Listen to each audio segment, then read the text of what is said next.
Bonjour à tous et à toutes. Aujourd'hui, nous revoici pour une vidéo de physique dans le thème du comportement ondulatoire. Donc c'est la 4e vidéo et je pense que ce n'est pas la dernière vidéo.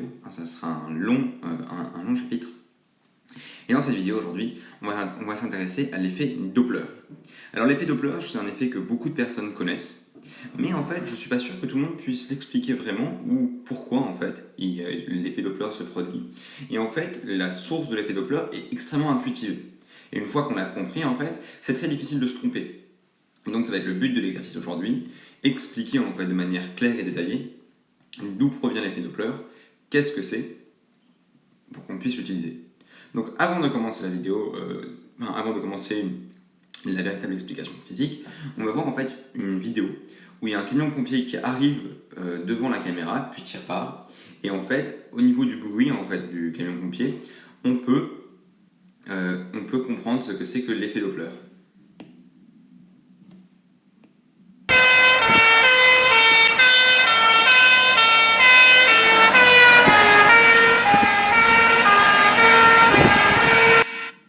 Vous voyez bien que l'effet Doppler, c'est en fait la modification du bruit du camion-pompier. Quand il arrive, le camion-pompier est aigu, et après quand il passe, voilà, en gros, ça, le principe de l'effet Doppler. C'est que quand un camion-pompier arrive, le son qu'il fait est plus aigu, et quand il repart, le son qu'il émet, enfin le son que nous, pas le son qu'il émet, le son que nous on perçoit, est plus grave. Je vais rappeler quelque chose, plus la fréquence d'un son est élevée, plus il est aigu, plus la fréquence d'un son est faible, plus il est grave.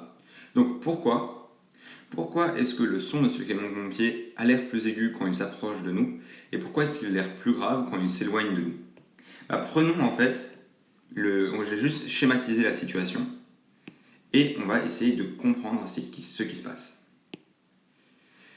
Donc, ça c'est notre camion-pompier à l'arrêt. Vous voyez notre camion-pompier, et le cercle rouge c'est une onde de bruit. En gros, c'est le pain. C'est le pain. Donc le pain, il est en rouge. Et il se diffuse de manière homogène autour du. Il se diffuse de manière homogène autour du gyrophare. Disons que c'est le gyrophare qui émet le bruit. Le deuxième, par exemple, le pont, c'est le bleu. Et comme le camion n'a pas bougé, il est émis au même endroit et avec une période T. Et du coup, la distance, en fait, là je vais zoomer, la distance entre les, si ça veut bien marcher, je me fais bouillir, voilà. La distance entre les deux ondes, on va l'appeler D par exemple. C'est ça ce qui se passe. Vous voyez? Et du coup, troisième pont, enfin pas un pont, le troisième pain, c'est le cercle vert, là. Et dans ce cercle vert, il est mis encore au même endroit que le cercle bleu et le cercle rouge ont été émis. Et comme c'est le même type d'onde, la vitesse à laquelle il va est la même, et la distance en fait entre les 7 ondes, c'est exactement la même à chaque fois, D. Maintenant, imaginons que notre camion-pompier, il avance. Oui. Du coup, il émet le premier pain, comme l'autre camion-pompier.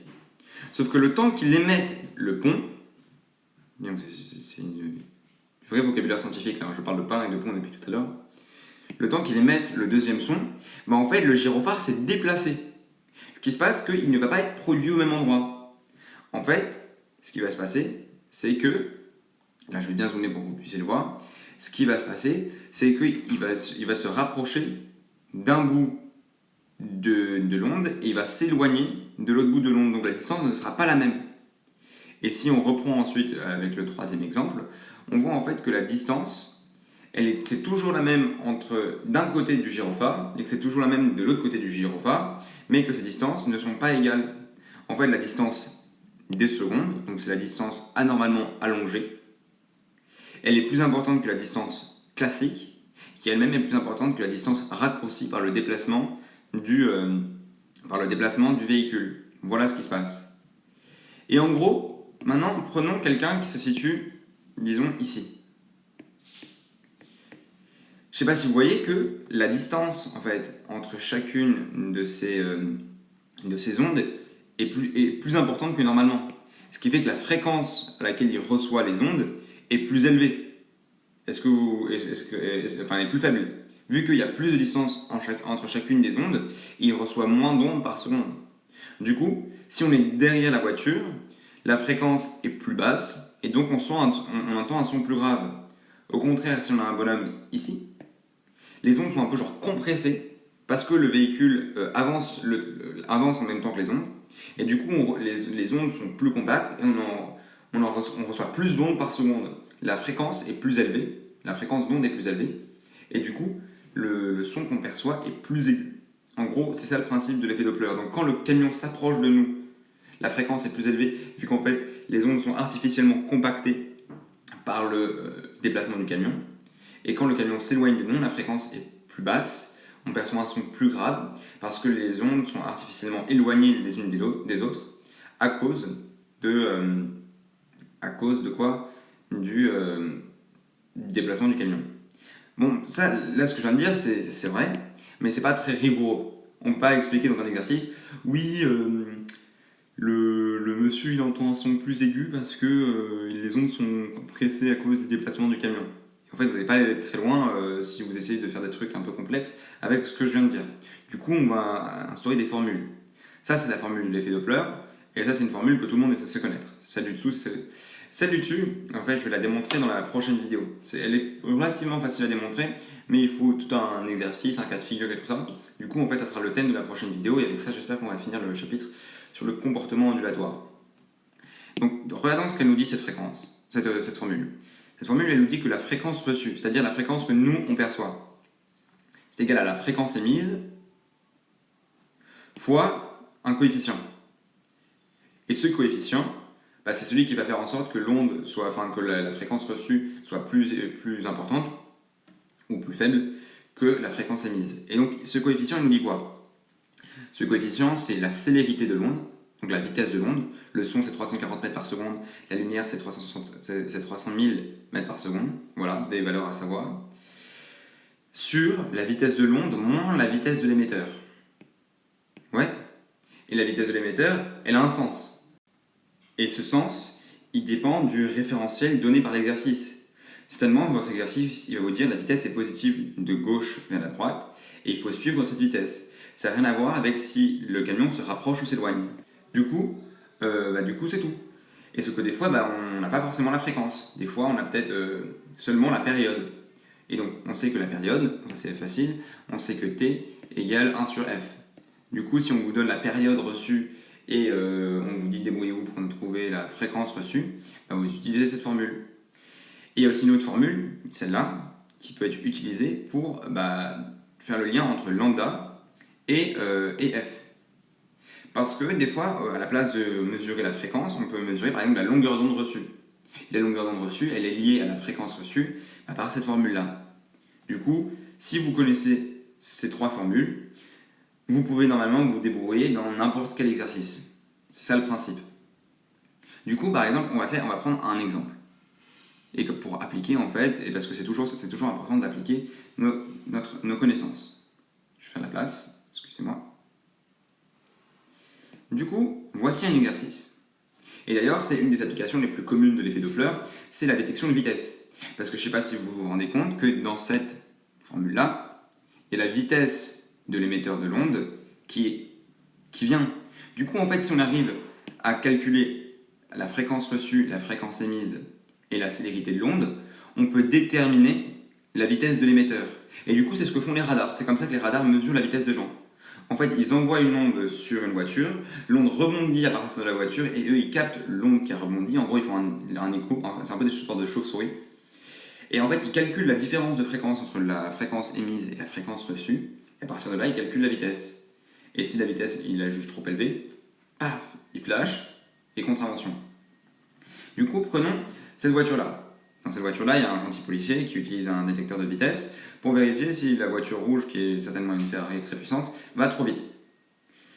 La Ferrari est dotée d'une vitesse V vers la voiture. Le gentil monsieur, il envoie une onde de longueur d'onde lambda, et cette onde est réfléchie avec une nouvelle longueur d'onde, lambda prime, par la voiture. Et certainement, vous vous en doutez, les ondes elles vont être plus compactées, parce que comme la voiture se rapproche de la voiture de police, la voiture rouge se rapproche de la voiture de police, chaque onde en fait est percutée légèrement avant, et du coup elles vont être artificiellement rapprochées. Donc lambda prime va être certainement plus petit que lambda. Du coup, si on veut calculer la fréquence, il faut d'abord qu'on détermine, si on veut calculer la fréquence reçue et la fréquence émise, il faut d'abord qu'on utilise notre formule d'avant pour trouver la fréquence. Ouais, celle-là. On sait que f égale c sur lambda. Ah, c'est pas essentiel, hein. Juste on divise par lambda des deux côtés. Ouais. Du coup, on sait que f égale c sur lambda. On connaît lambda, donc f émise. Alors, on va l'écrire en bleu. F émise, je vais juste mettre FE, égale C sur lambda. Lambda émise. Du coup, ça, c'est une valeur que le policier connaît. Parce que c'est lui qui émet le lambda. De toute façon, son émetteur, il est genre calibré. Il connaît parfaitement la longueur d'onde. Et puis, il connaît C. Donc, FE, il connaît. C, il connaît. Et maintenant, il n'a que besoin de mesurer la fréquence reçue. Donc, en fait, par exemple, il capte le lambda prime. Et F reçu est égal à C sur lambda prime. Et du coup, maintenant, vu qu'une fois qu'il a mesuré en fait le lambda prime, il peut en fait replacer tout ça dans sa formule. Vu que c'est un policier instruit, il fait un petit calcul mathématique et retrouve la vitesse de l'émetteur.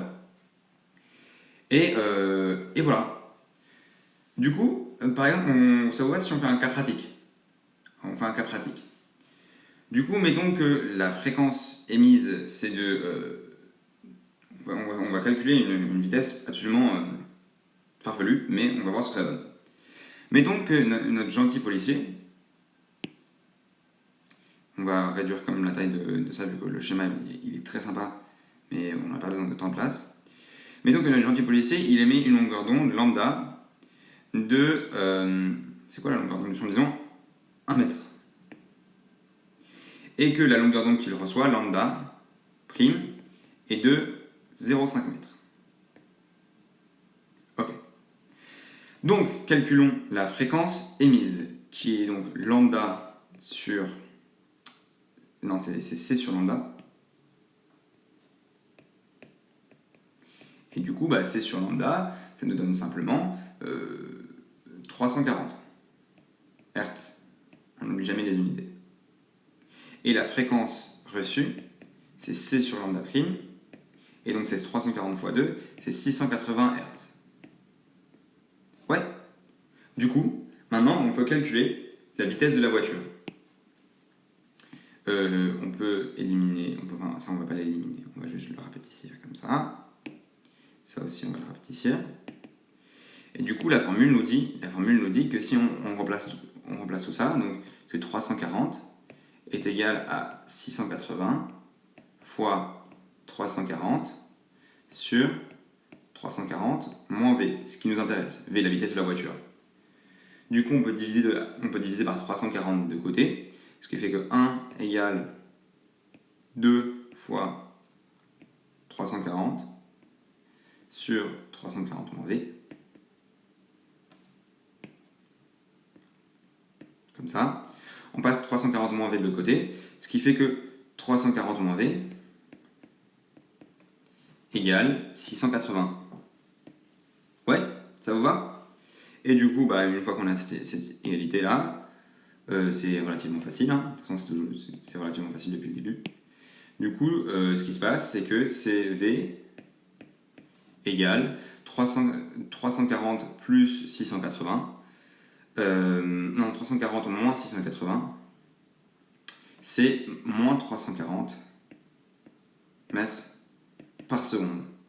Effectivement, la voiture se rapproche de notre policier à la vitesse du son. Donc, c'est vrai que les valeurs que j'ai prises ici sont légèrement exagérées. Je pense que, en fait, c'est pas très réaliste.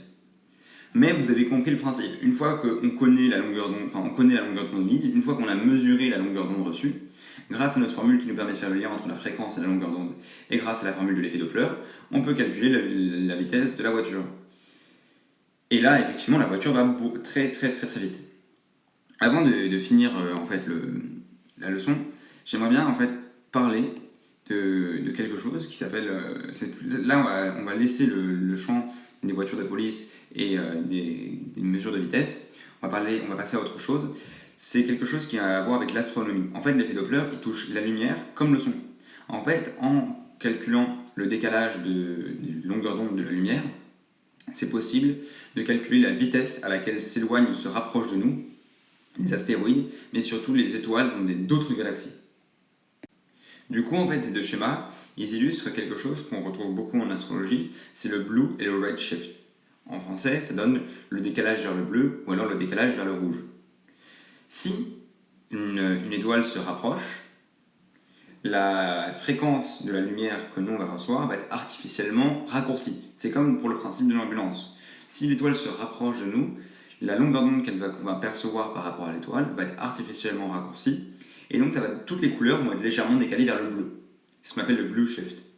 Et si l'étoile s'éloigne de nous, toutes les longueurs d'onde, toute la lumière qu'on reçoit va être artificiellement extendue, va être dilatée. Et c'est ce qu'on appelle le red shift. Et comme en fait la plupart de l'univers est en train de s'étendre en fait, et l'univers s'étend et s'éloigne de plus en plus vite, la plupart de l'univers en fait est décalé vers le rouge. On reçoit en fait une très très grande quantité de signaux qui sont artificiellement rougis. Par exemple, regardez ce spectre d'absorption.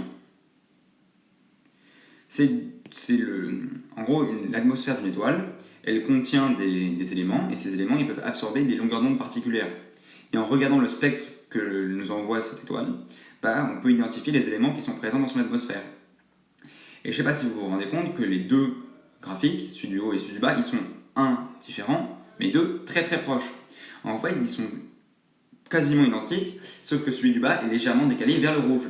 Toutes les lignes sont décalées de quelques millimètres vers la droite, vers le rouge.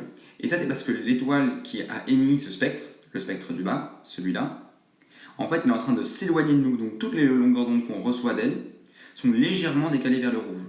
Du coup, quand on reçoit un spectre comme ça, on peut en fait calculer la vitesse à laquelle l'étoile s'éloigne de nous. Voilà.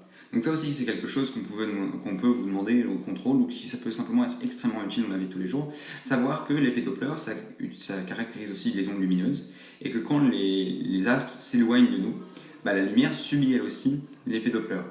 Merci beaucoup, j'espère que cette vidéo vous a plu. N'oubliez pas qu'il y a une dernière vidéo qui vient pour démontrer les formules de l'effet Doppler. Merci beaucoup et à bientôt.